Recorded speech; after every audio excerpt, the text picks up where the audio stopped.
herkese. Hepiniz hoş geldiniz. Bugün çok özel bir konu konuşacağız. Erken müdahaleyi konuşacağız. Hem ulusal ölçekte hem de uluslararası ölçekte konuyu derinlemesine tartışmayı umuyoruz. Sadece küçük bir uyarıyla başlamak istiyorum. Ekranınızın alt köşesinde çeviriyle ilgili bir link göreceksiniz.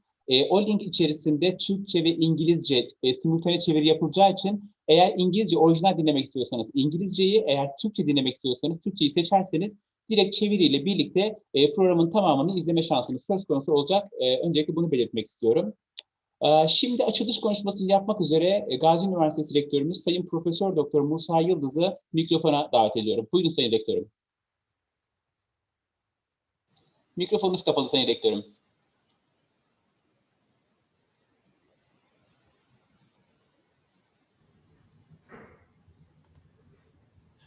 Teşekkür ederim Bülent Hocam.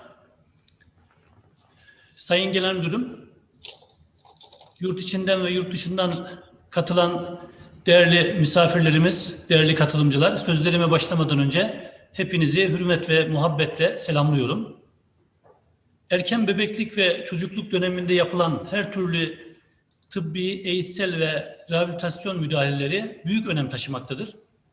Özellikle beynin gelişmekte olduğu erken çocukluk döneminde yapılan müdahaleler zihinsel, bedensel, psiko-sosyal ve duygusal gelişim alanlarına önemli katkılar sağlar.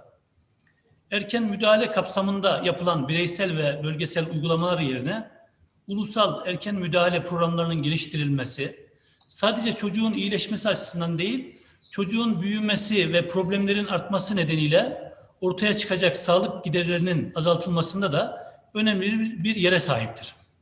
Bu nedenle erken tanılama ve tedavi oldukça önemlidir.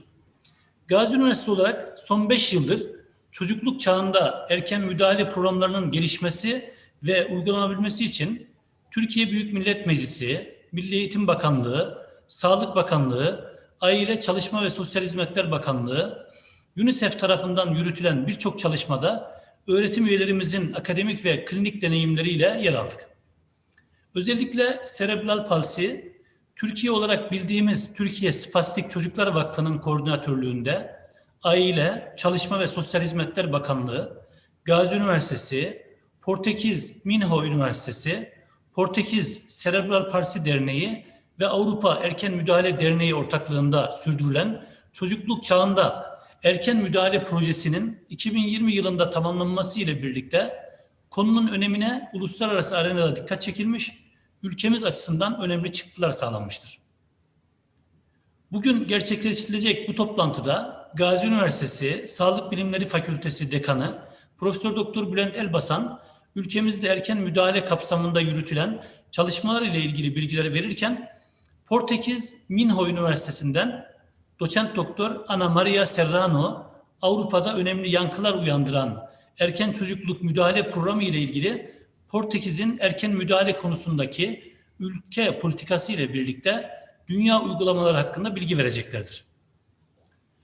Değerli katılımcılar, sözlerime son verirken ulusal çocukluk çağı erken müdahale eylem planının hazırlanması ve uygulanması için Gazi Üniversitesi olarak her türlü akademik desteğe hazır olduğumuzu bildirmek isteriz.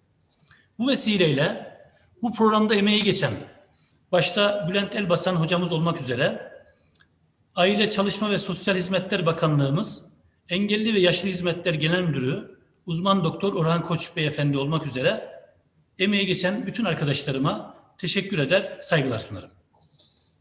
Çok teşekkür ederiz Sayın Rektörüm. Konuşmanız için çok sağ olun. Ben teşekkür ederim Bülent Hocam.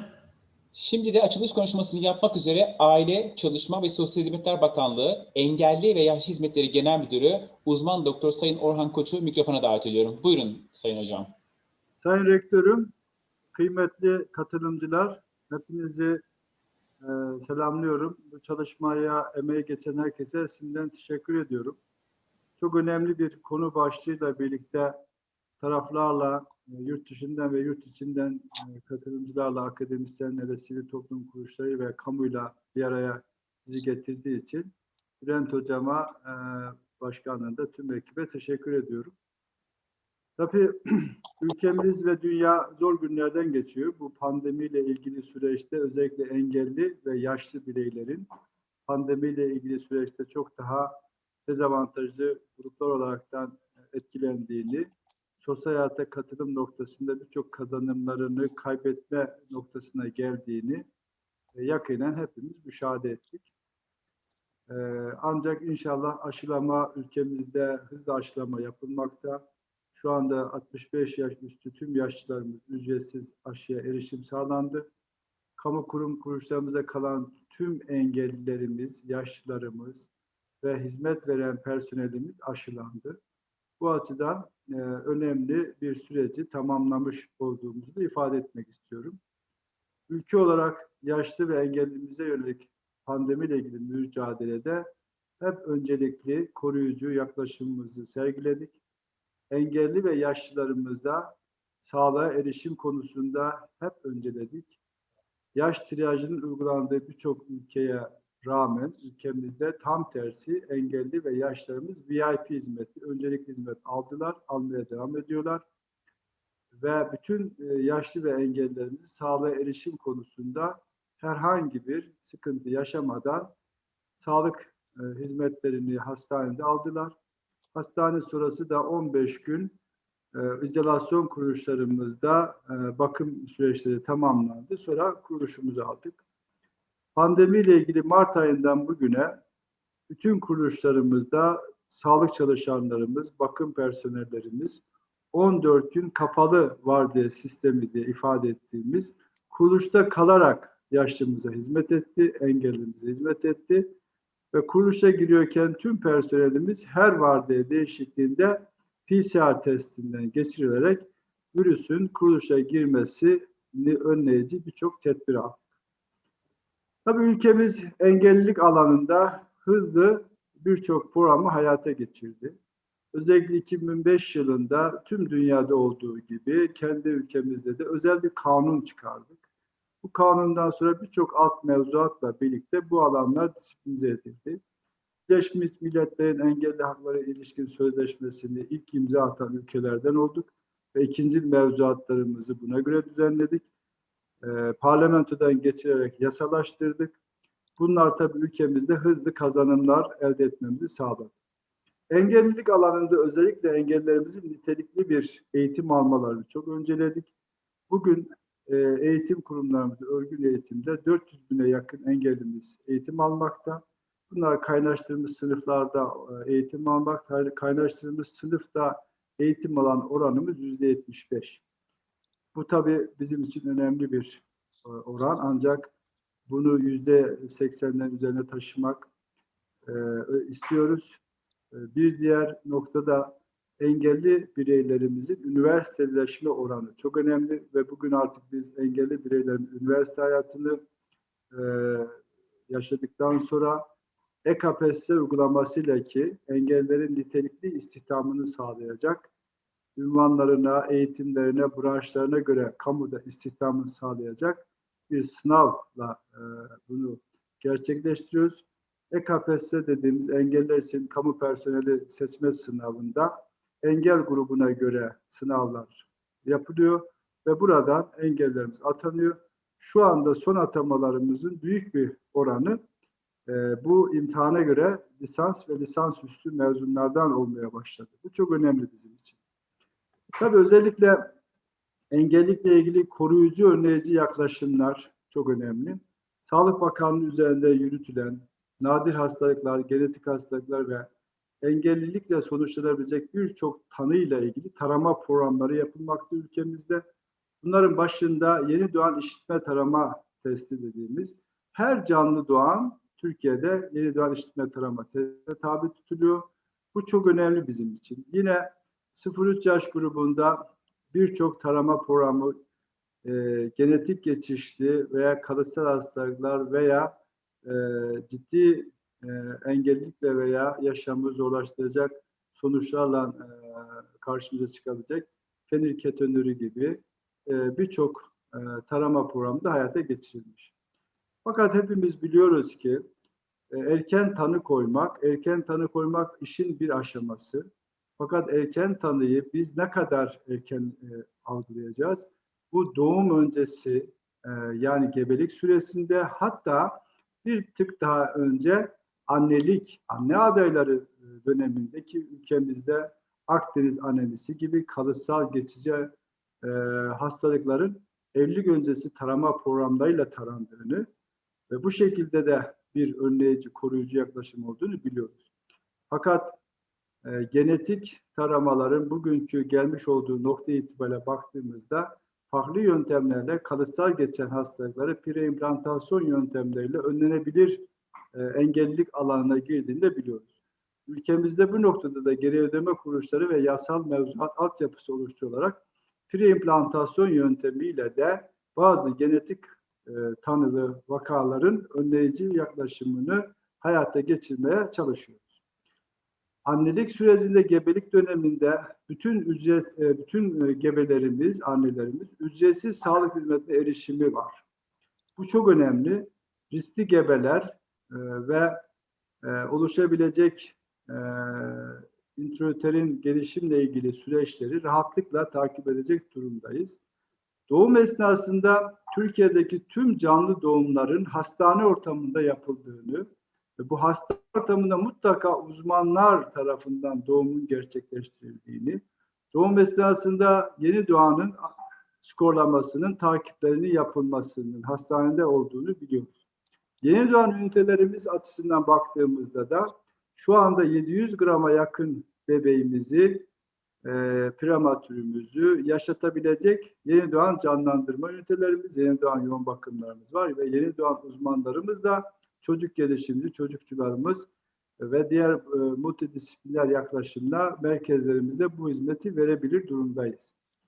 Bu kadar altyapımızı güçlendirmiş bir durumdayken tam da ulusal erken müdahale dediğimiz ya da dünyada Portekiz'deki uygulamaları da olduğu gibi erken çocukluk döneminde tanı koymak ve tanı sonrasında geliştirecek programlarla eğitim ve rehabilitasyon programları, toplum temelli, aile odaklı hizmetleri de entegre edecek çalışmaları az önce Sayın Rektörümüzün belirttiği gibi proje bazlı başlatılmış olup bugün itibariyle de artık Ulusal Erken Müdahale Programı diye, aile temelli Ulusal Erken Müdahale Programı diye hükümet programını almış bulunmaktayız. Sayın Cumhurbaşkanımız Recep Tayyip Erdoğan talimatlarıyla, himayeleriyle program hayata geçti. Sayın Bakanımız Zehra Zümrüt Selçuk Hanımefendi'nin de direktifleriyle ulusal erken müdahale eylem planları oluşturuluyor. Şu anda bu çalışmalar hızla devam ediyor. İnşallah bu toplantının sonucunda da bu çalışmalarımıza yön vereceğiz. Tekrar tüm katılımcılara teşekkür ediyorum. Programın hayırlara vesile olmasını diliyorum. İnşallah erken müdahale programı ile ilgili İstanbul'da başlatmış olduğumuz Türkiye Cerebral Palsi Vakfımızla birlikte ve Bakım Ajansı, Sağlık Bilimleri Üniversitesi, diğer paydaşlarımızla birlikte İstanbul'da bir ilk uygulama yapıyoruz. Geçen Konya'ya gitmiştik. Konya'da ki belediyeler, yerel yönetimler de çok istekli olduğunu gördük. İnşallah ilk uygulamalarımızın birisini de Konya'da hayata geçirmek istiyoruz. Bir kompleks içerisinde hem sağlığın hem milli eğitimin hem yerel yönetimlerin hem Aile Bakanlığı'nın birlikte olduğu, sivil toplum kuruluşlarından birlikte olduğu bir oluşum hazırlığı içerisindeyiz. Kısa sürede inşallah ilk uygulamalarını hayata geçirmek temenni ve dileğiyle tekrar teşekkür ediyorum.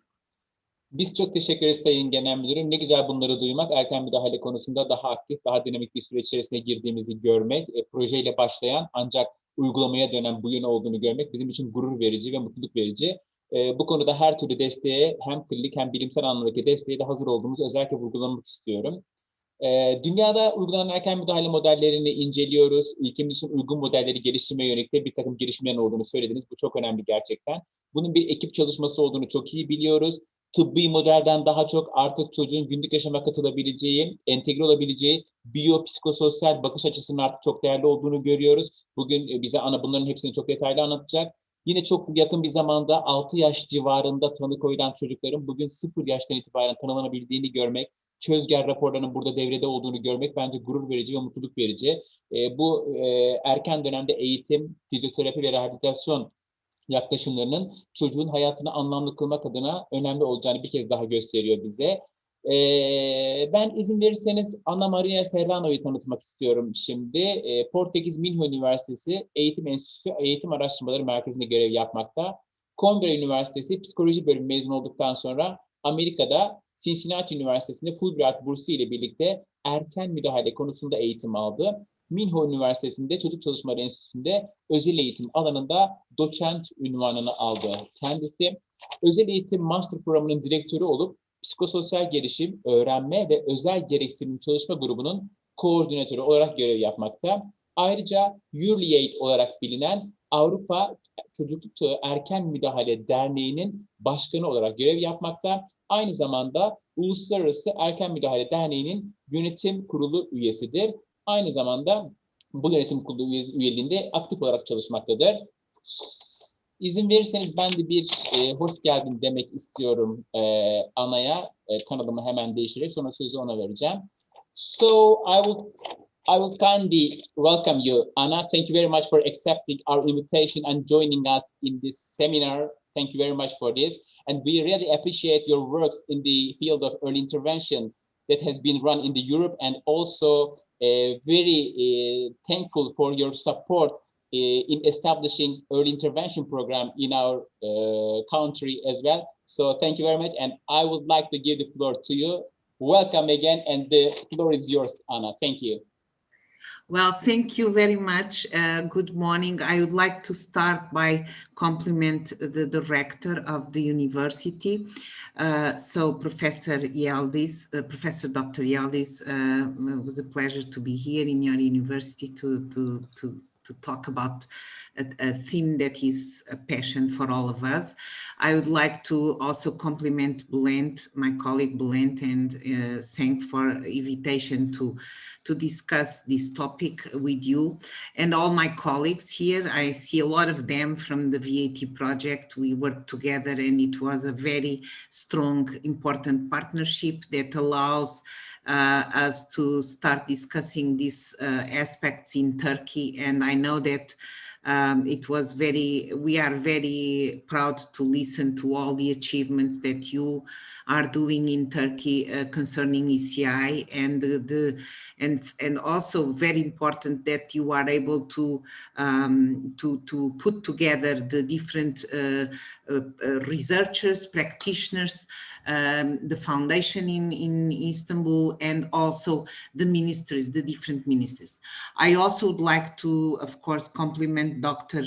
Kos from the Ministry of Family and Social Services, and it's very good to know that you are also here, because I think that early intervention has to be something that we have to hold hands together, practitioners, researchers, and politicians, administration. So that's really good. I will start, and basically I will be talking about the essential principles of what is early intervention, based on, of course, based on facts and based on science, what it should be. Good quality practice early intervention programs. I will share my presentation, just 1 second. Okay.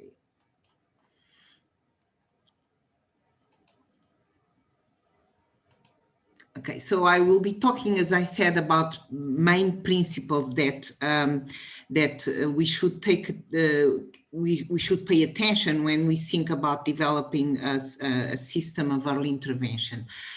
And I will start, of course, for this basic principle that says that first years of life are the opportunity, the window of opportunity for changing developmental pathways. And we know more and more about this through neuroscience, basically through neuroscience, but we now definitely know that these first years are the foundation of all human development. So you know that there is this, the foundation is a term used in engineering to designate structures responsible for transmitting the loads from buildings to the ground. In general, several foundations next to each other are used by the foundation companies for these purposes. And human development is the same. First years of life are like the foundations. If you build strong foundations, then the development and well-being of individuals is stronger than if you don't pay attention to these first years, because they are really the foundation of human development. Also, and I will now quickly show you a small video that talks about this, that is from Harvard. And give me just 1 second so that I can put, and it's have subtitles in Turkish so you can follow. Okay.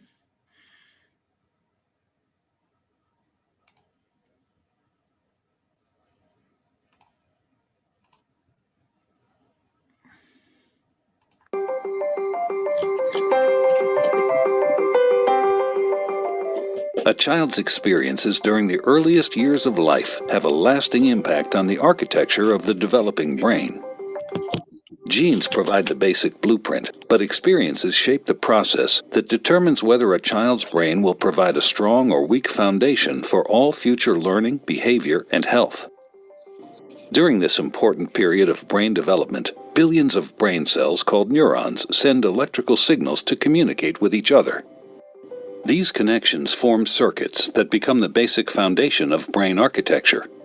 Circuits and connections proliferate at a rapid pace and are reinforced through repeated use. Our experiences and environment dictate which circuits and connections get more use. Connections that are used more grow stronger and more permanent. Meanwhile, connections that are used less fade away through a normal process called pruning. Well-used circuits create lightning-fast pathways for neural signals to travel across regions of the brain. Simple circuits form first, providing a foundation for more complex circuits to build on later. Through this process, neurons form strong circuits and connections for emotions, motor skills, behavioral control, logic, language, and memory during the early critical period of development. With repeated use, these circuits become more efficient and connect to other areas of the brain more rapidly. While they originate in specific areas of the brain, the circuits are interconnected. You can't have one type of skill without the others to support it. Like building a house, everything is connected, and what comes first forms a foundation for all that comes later.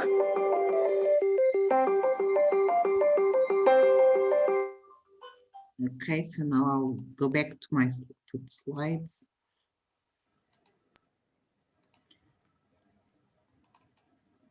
So as we've seen, this is a very important aspect, because we know that development happens mainly in the first years of life in terms of the basic foundations. And you can see in this chart also what are the critical periods that we know that are important for the development of different areas, such as sensory pathways, language, and higher cognitive function. But if you look at the ages, it's really just before, slightly before birth, and then the first year of life. It's really, really important. And we need to be aware that this is something that if we want to have quality early intervention programs and systems, we have to be able to do something that is very important, which is screening. And I've heard you talking that you are already thinking about these aspects in Turkey too. Also, we know that to develop this, development is an integrated aspect. And it's very important also to understand that the development is, of course, brain is connected to relationships and interactions. And interactions and relationships are together to build the circuits for well development. So the more healthy relationships a child has, the more likely he will be to recover from trauma and thrive.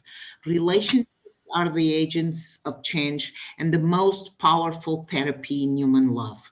So it's very important to think about, and we'll be talking, I will be mentioning some of these aspects that are, of course, the basis of what we do in early intervention. We have to look at the relationships and interactions and quality of those interactions in the early years to assure a good foundation for development. So every time I talk about a principle, of course, I will be talking about what are the implications of that for practice and for programs. And of course, here it is clear it's intervene as early as possible. So to improve whatever we are doing in early intervention in terms of being able to identify the earliest possible is very important, and to start doing this intervention as early as possible. We know more and more from neuroscience that even the first year of life, it's crucial for this purpose, particularly when there are problems, developmental problems in children. So now we go to the next principle. And it is parenting roles and functions require a set of informal and formal social supports. And this is true for all families. This is not just...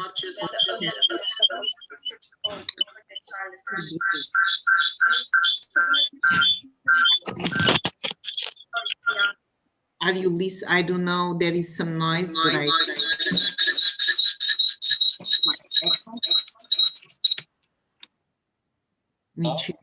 It's okay now, Anna. It's okay? Okay, so I'll go. So as I said, it's not just parents of children with disabilities. This is true for all parents. But of course, it's particularly true when there is a child with special needs in the family. The family will need support to make sure and to assure these quality interactions and supporting the development of their child. So what we know also is that when there is a child with special needs born in a family, it is a process where the family has somehow a balance in their lives. And then there is the point where comes the news that there is a problem in the development of their child. And this, of course, creates what we say a level of disorganization or unbalance in that family life. And that's where early intervention should come in. And that's where we should support parents and families to go through these processes in ways that make them stronger, that capacity them to deal and to lead with this new situation that they encounter in their lives. And that's one of the main roles of early intervention, is supporting families and children through this process so that we can make them grow stronger and create levels of reorganization and opportunity that creates another, again, a balance in their lives, as opposite to the level of reorganization that is not healthy and can create danger. So the role of early intervention is, of course, to support family as a whole, to support their child's development. So why is this important? Of course, because when we think of a child does not exist alone, as you know, cannot exist alone, particularly in the first years. That it's impossible for a child to survive if she's not surrounded by all different kinds of supports. And we know that the child, of course, lives in a family, and we know that then there is a lot of other services, formal and informal, that support child development. So we have the child within a family, of course, and the family is the strongest foundation on all this process. And then we have, of course, extended family members, grandparents, and other elements that are crucial for also this support. Friends and neighbors.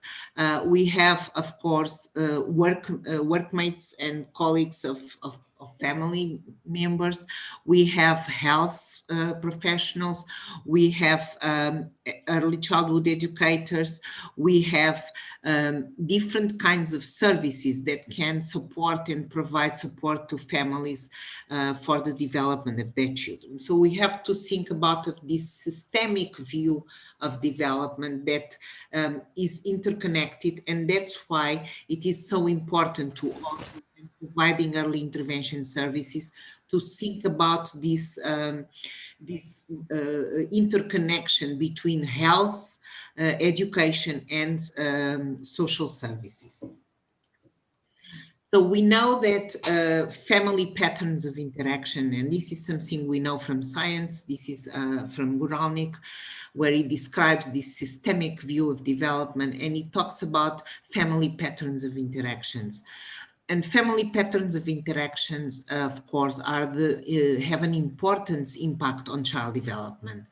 So quality patterns of interactions within family and children are really important, because they are the ones who will influence in a positive way child development. And then there is, of course, to impact the family patterns of interactions, we have to think about family resources.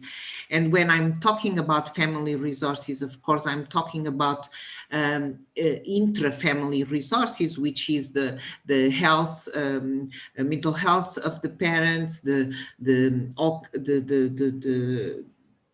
different things that family carry on their own to these interactions. But also I will talk, I mention also resources like we just talked about, the social network of families, the different formal supports that families have in their communities to support the development of their children. And so they, of course, every family has stressors in this process of supporting their children's development. But in the case of a child with disabilities, those stressors can be stronger. And so we need to also pay attention in our work in early intervention to support dealing with these stresses, diminishing these stresses through resources and through other ways to enable families and capacitate families to be stronger in influencing their child's development.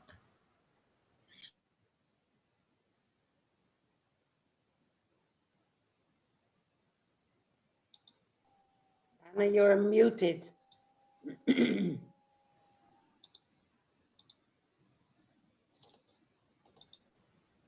Is it okay now? Yeah, it's okay now. Okay. Okay.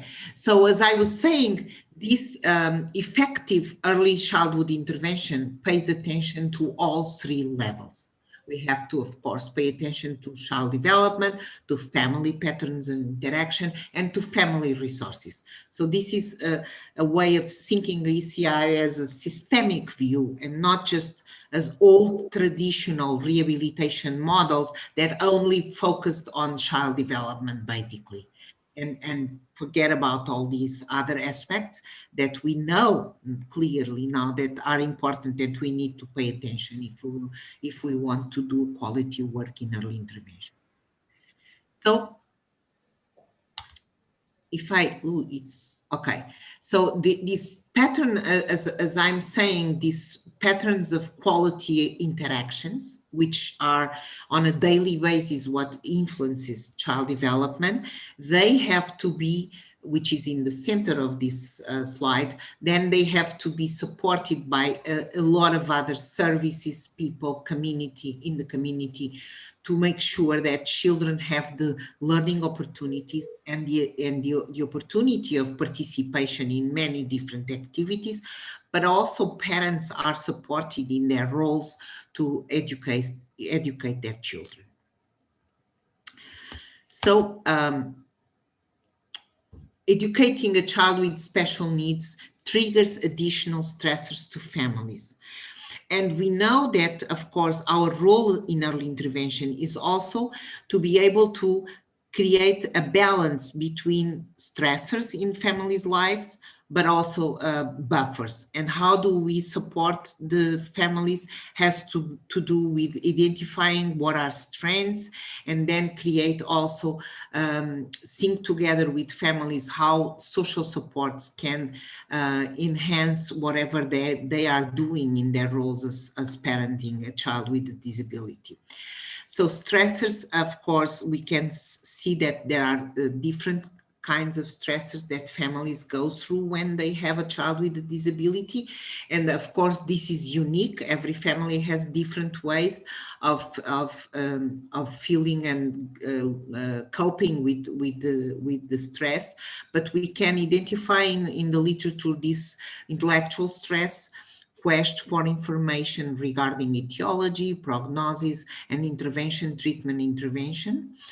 Instrumental stress, tasks that are necessary to incorporate the child's care and intervention, education, and treatment into the lifestyle of the family.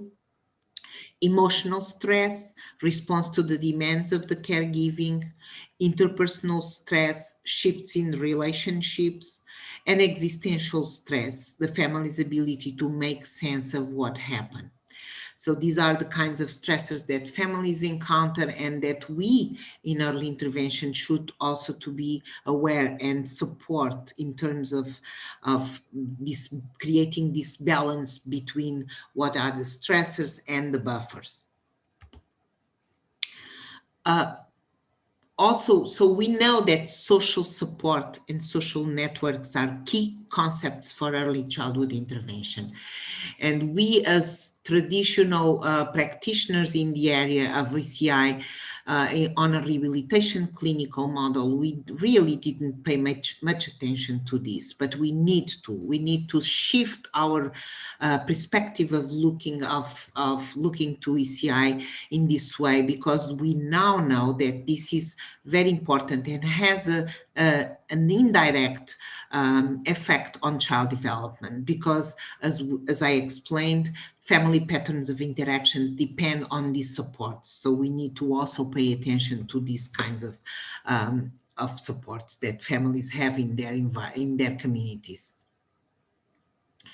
So we know, and we use a lot, and my colleagues know, because we've talked extensively about this, how an important aspect is also to identify these family networks and understand through an instrument that we used called ECOMAP, that allows us to identify what are the supports and services and informal supports that families have, and how can we, together with families, think of ways to diminish the stressors that they are facing because of the fact that they have a child with special needs.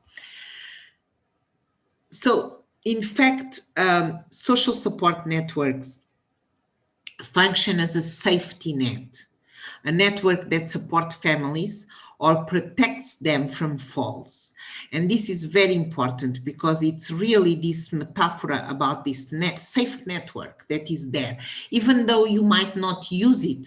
And I've heard some authors talk about this notion that sometimes you might not use the persons that are in your network, but just the simple fact that you know that they are there if you need them, and you can relieve the stress you feel because you have this network. It is very, very important, because relieves stress and relieves emotional feelings that can allow then you, of course, to be more in touch with the children and the family, and creating a good family pattern interactions that allow for development of well-being in the family, which is crucial, as we know. So what are the implications of all this that I've been talking about? The importance of social networks. Of course, it's quality practices in early childhood intervention require our attention to the family support networks and how we can improve this support by responding to the unique and differentiated needs of each family. And this is also very important because as we have discussed in ECI, families are unique. They have unique ways of dealing with the situations that they encounter because of their cultural background, because of their unique way of lifestyles. And so we need to also be very careful when we approach families to respect their patterns, their culture, and their way of being in this process of supporting families. So then another principle that we know in early intervention that we need to pay attention to is parents are the fundamental elements that contribute for the development and well-being of their young children. And that's something we know from science too. It's a fact that parents really are the ones who have the most influence on development of their children. And this is because, of course, how do children learn? Children learn through continuous interactions within their environment. And when I'm talking about environment, I'm talking about not only material environment, but of course, most important, people. So children learn through these interactions on a continuous basis within their material environment, social environment, and of course, family and parents are closer on an everyday basis. But could be also other elements that are daily with the children, such as early childhood educators or people who take care of the child during the day. So this is how children learn. They don't learn in a repeated way out of the context where they normally usually learn. And so early intervention also has to think about, of course, this way of children's learning and how can we then empower and capacitate adults in children's life to promote learning and development. Also, we know that parents and family are the ones who spend most time with their children on a daily basis. And this is an example of a chart that that ECI in Australia had, and I use it a lot to explain this aspect of the time parents and families spend together. You can see the blue circle is the part of the circle of the time that parents spend with this 3-year-old child. And then you have, of course, the child care, which is the preschool where the child is. And in orange, you see the therapy part. So we have to think of this when we think about early intervention.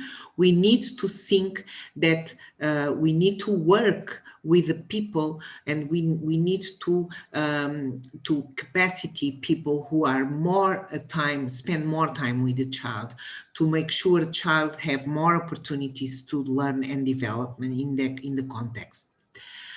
Also, what we should be doing in early intervention instead of all traditional ways that we had, which was professionals working directly with children in therapies and in other types of sessions. Of course, we need to change this, and we need to start paying attention to how we can capacitate adults closer to the child on a daily basis, which are mainly the family, but could also be other caregivers such as early childhood educators or other elements with whom the child spends the day. So this is very important because we know that these elements are more powerful in influencing development because children are learning every single minute of the day, from the moment they are wake up until they go to bed. And who is influencing them more? Of course, the people who are with them.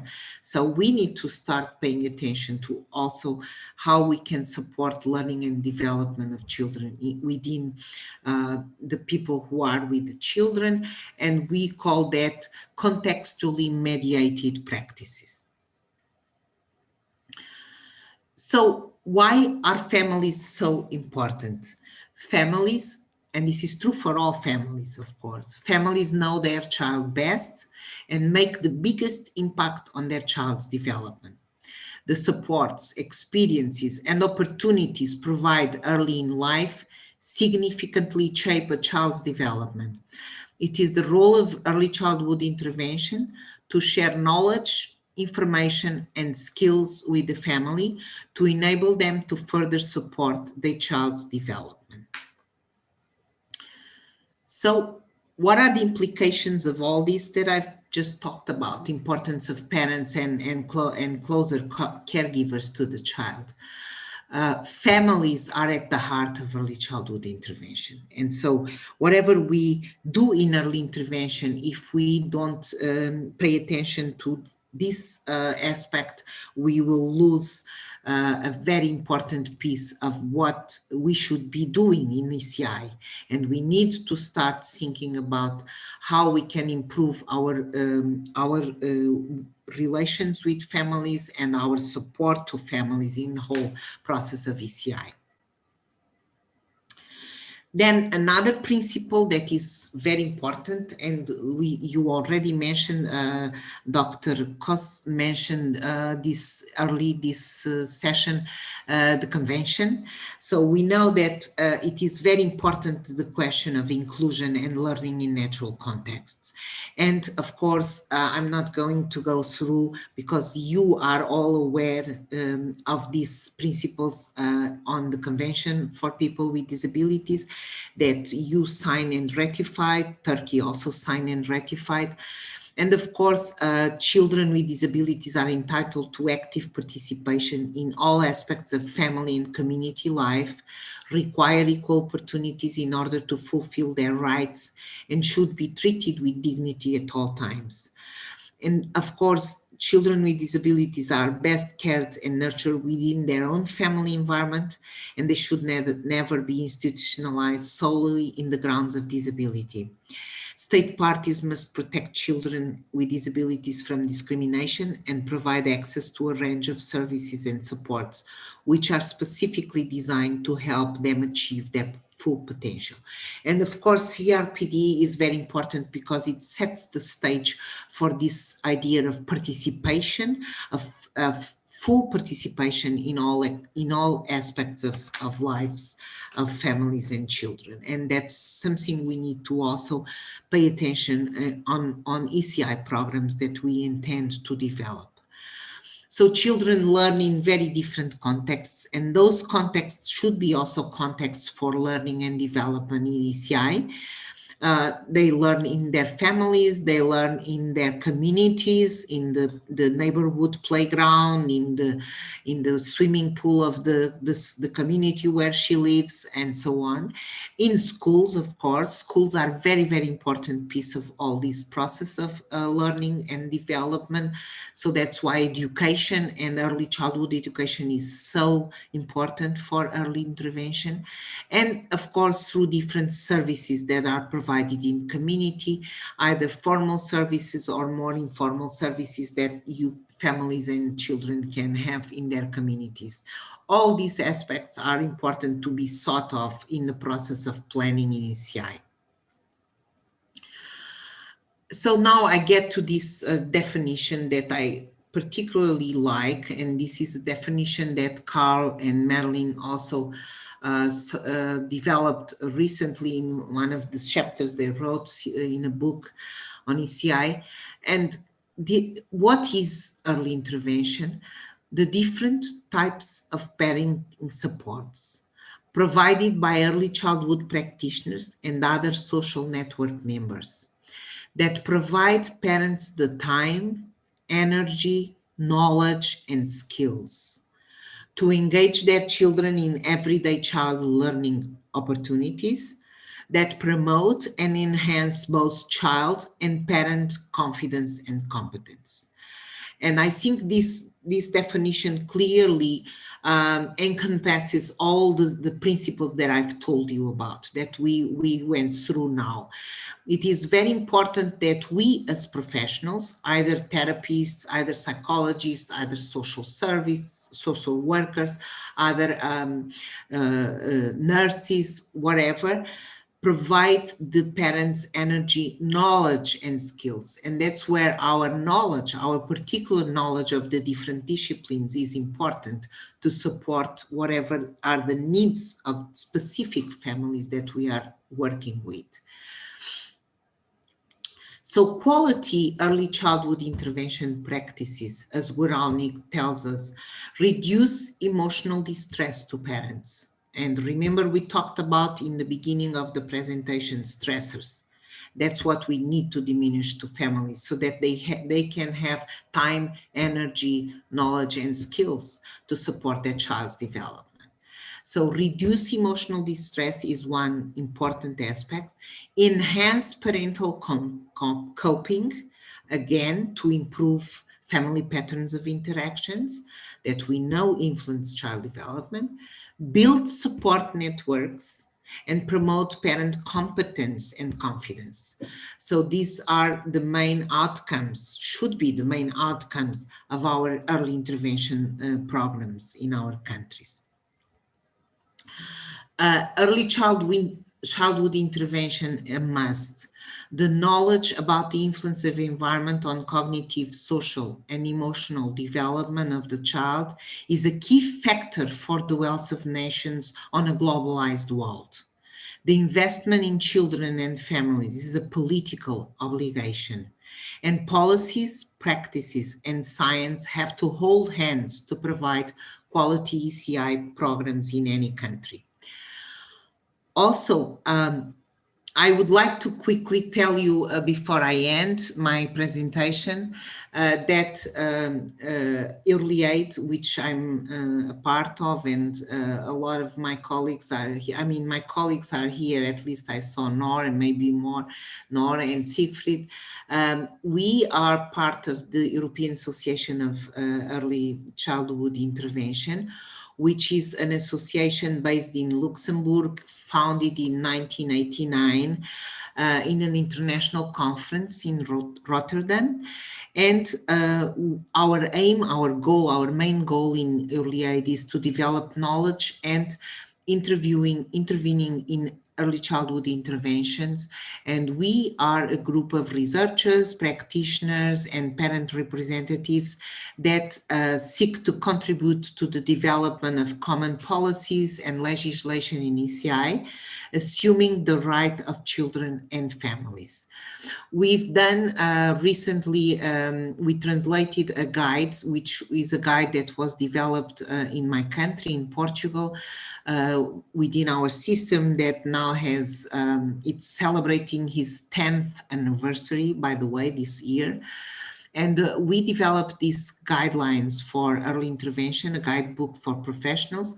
We translated it to English as part of our mission in Early Aid, of course. And we now have, the book is now being translated for 11 languages. And I'm happy to say, of course, Turkish too. So Turkish is one of the languages, and I know that some of our colleagues here are involved in this process of reviewing and translating the guide to Turkish, which is a good news. Also, I would like very briefly to mention there are lots of countries in Europe that are shifting the paradigm to this model of early intervention that is, of course, a more systemic view of early intervention. And I will quickly show you here in this map, you will see this, the green countries are, the countries in green are countries that for some time have embraced these views and have some of these ideas in their systems of early childhood intervention. But then we have, of course, all the countries that are in orange, that is that I wanted to talk about, because these countries, through projects that Early Aid is involved, We have been working and supporting these countries' development of ECI, which is Poland, Belarus, Ukraine, Moldova, Romania, Hungary, and Czech Republic, Slovenia, Slovakia, and Serbia and Bulgaria. So these are countries that, of course, this work is a work that has been done with support of other organizations, namely UNICEF and Open Society Foundation. But just to let you know, because the title of this seminar was Early Intervention Around the World, I'm more precisely talking about Europe because that's what I'm more familiar with through early aid, of course.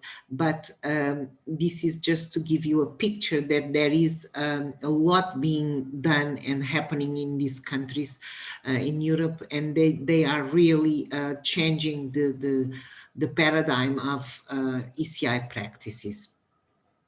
So evidence-based early childhood intervention is the best investment for inclusion and sustainability. Thank you very much for your attention. Thank you very much, Anna, for your beautiful and so comprehensive presentation.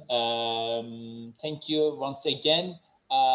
If some participant has some questions, and if they want to ask questions that you can answer, it will be appreciated.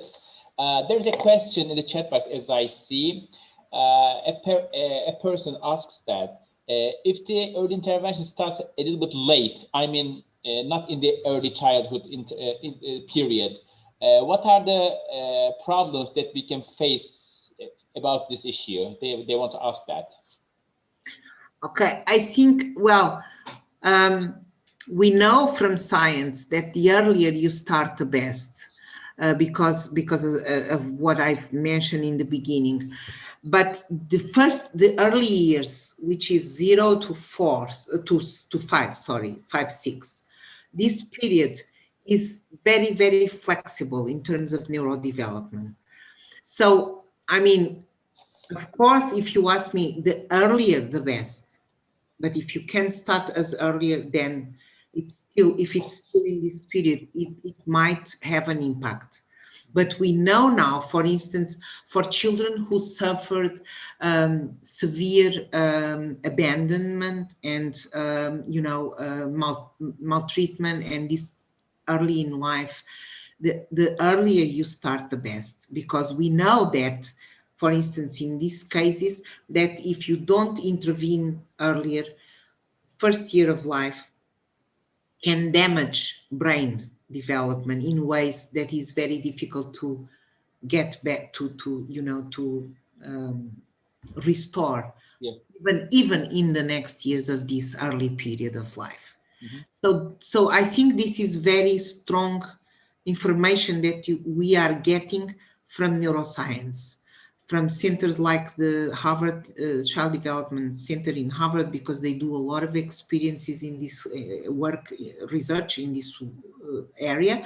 But also we know a lot about this through research projects such as the ones carried for more than 11 years in Romania with children who were abandoned earlier in their lives and were institutionalized.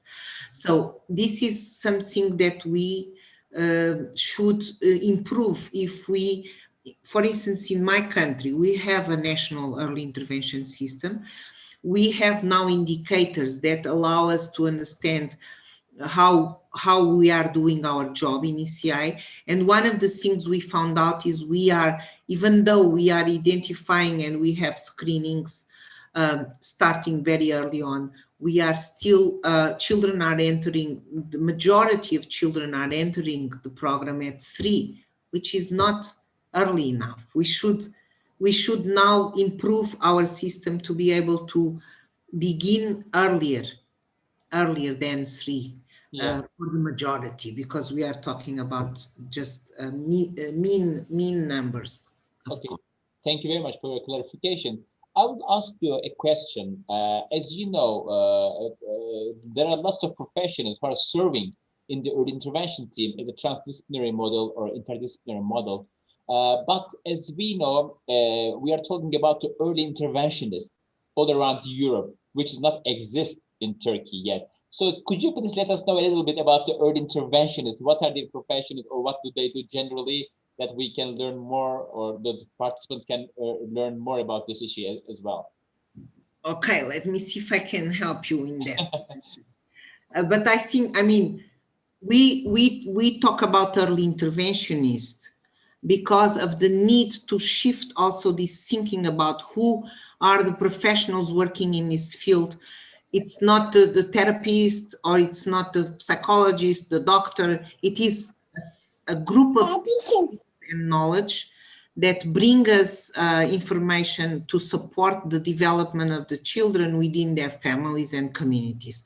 So this is why we talk about transdisciplinary teamwork, because it allows us to then have a group of professionals who share knowledge to support whatever is happening in each child and family's development. And that requires a person. Usually in the transdisciplinary work, we have one person that is more in connection with the family, more in touch with the family, so that you can create also the relationship necessary to support families. But that person is not alone. That person has a team behind that will support whatever are the needs that they encounter. And of course, that is why we call early interventionist, because early interventionist could be any one of them, could be the doctor, could be the therapist, the psychologist, whatever. Thank you very much for the clarification. This is important for us because we have lots of professions in Turkey, but we don't pay attention to the early interventionist that you mentioned about. So it can be any person who is professional in this area, so to offer these kind of services as early as we can. Thank you. Başka sorusu olan var mı? Yoksa ben bir soru daha soracağım. Yeah, Noor, please join us. Am I allowed to say just a small additional thing? Please. The floor is yours, Noor. Because an important aspect is that in Portugal and in many countries that is not yet existing, you have to train the people to become that intermediary and fulfill that specific task as a person closest to the family. And I think in the beginning, because I missed a little bit of the translation, I also heard that you are aware of the fact that you have to train the professionals. Mm-hmm. That's an important aspect. That's all I wanted to say. Yes, thank you very much, Noor. Maybe we should establish new master or PhD programs about early intervention. You know, we can collaborate for that, for sure. Thank you very much. Yes, and also not only the master's programs, but as we did in Portugal when we didn't have master's programs in the first period, we did a lot of continuous professional development trainings. Yes. Yeah. Because of course it's all these ideas are new and need to be I missed the word. Professionals need to adhere to these principles and ideas, and that requires training. So we have to go on for lifelong learning process, you know, all over the world, generally, especially in Turkey as well. Yeah, this is the reality. One more question from my side. As we talk about, yes? Please go ahead. Sorry, yeah, I will just ask and let you know, okay? Since we talk about early intervention in our country, generally we talk about the concepts or some kind of therapy methods that we used to use. But as we talk about early intervention, we know that early intervention should not be standardized. I mean, it should be tailor-made for the children. I mean, for the needs of the child or the infant as well. So just if you please clarify this issue as well. This is important for the attendees as well, Anna. Okay, about exactly, as you said, it has to be tailor-made, tailor-made to the needs and specific needs and lifestyle and culture and of the families and the children we deal with. And so you cannot, I mean, the first phase of our work with families usually it's of course it's assessment, or which we prefer to say know well in depth the child and the family, to understand what are the needs, and based on the needs then we provide support services, knowledge. So of course therapy knowledge is very important, you know that, you know that. So all knowledges are very important in this process, but depending on the needs that you find within the family and the children, then you have to provide this knowledge also in ways that enable and capacity parents. Because this is also something we need to pay attention, is how we provide these services, which is totally different from the traditional models of rehabilitation. It's how we provide them. Yeah. You can have all the knowledge in the world, but if you don't pass it in ways that capacity families, that make families feel confident and that they can also support and use some of this information, then maybe we are not doing our job well. Yeah. Thank you very much, Anna. So last comments from Seyhan Fırat, then we will finish our program. Buyurun Seyhan Hocam. Thank you very much, Bülent Hocam, for your organization and for your contribution. And of course, Professor Anna, thank you very much for your, very informative speech. And Nur, it is really good to see you. So all our team are here.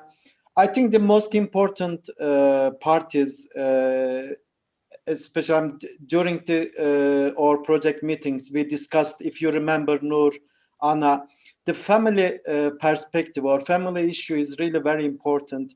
And also we have to reach maybe every single part of our countries or in the world actually, because this early intervention really plays very important role for children's life and family's life. Just today, so we met Bülent Hocam just 2-3 hours ago. So a boy came from Iğdır, which is far away from Ankara. It is east part of Turkey. And how old is he, Hocam? 11, 12? Yeah, 11. And till now, there has been nothing done on the boy actually. So this is really very important, and because you are touching the kids and children's and families' life. So I congratulate you again. Please keep working on these issues. These are really very, very important. And thank you very much for all your contributions. Yeah, thank you. It was very nice to meet all of you. I want to say that the work we did in the project was very, very important for us to in Early Aid, and we really appreciate the growing together in this VAT project that we worked. Ben de çok teşekkür ediyorum tekrar tüm katılımcılara. Özellikle Ana Maria Serrano'ya çok teşekkür ediyorum. Bu güzel bilgileri için, bizi bir adım bilgileri için. Umarım ilerideki toplantılarda yine geliriz ve ülkemizde erken müdahale konusunda efektif adımların atmasını beraber sağlayacağımızı düşünüyorum. Destekleri için Sayın Rektörüm Profesör Musa Yıldız'ın Aile, Çalışma, Sosyal Hizmetler Bakanlığı, Engel Hizmetleri Genel Müdürü çok teşekkür ediyorum. Herkesi sevgi ve saygıyla kapatmak istiyorum. Tekrar teşekkürler desteğiniz için. See you. Bye bye. Teşekkür ederiz. Thank you, Anna. Thank you. Yasin, bye, Yasin. Bye. Bye. Bye. Bye bye. Bye bye. Nigar. See you again.